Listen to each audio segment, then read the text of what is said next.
دیگه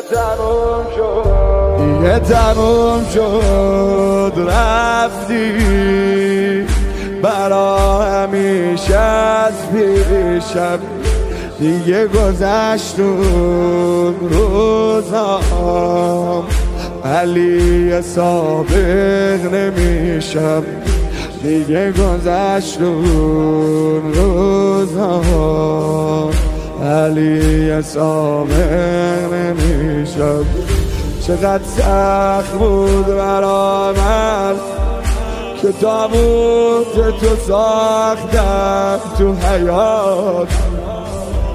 چقدر سخت بود برا من نشد تو رو بدم آخر نجات. چقدر سخت بود برا من شنیدم میگفتی عجل وفات. حالا رفتی بذار برات بگم درد و دلامو. حالا رفتی بذار برات بگم بغض شبامو.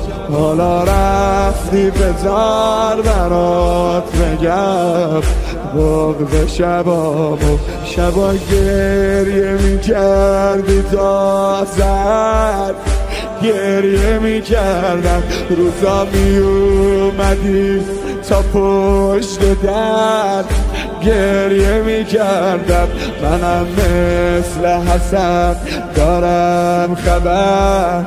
گریه میکردم وقتی قنوت گرفتی با یه دست، گریه میکردم دیدم از درد نماز تو شکست.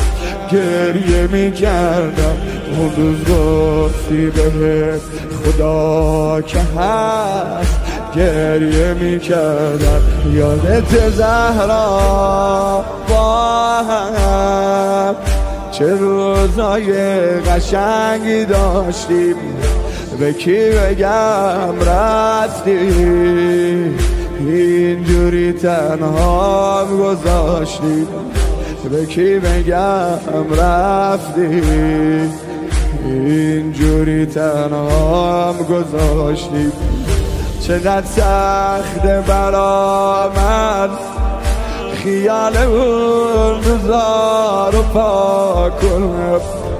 چقدر سخته برا من که اشک بچه ها رو پاک کنم.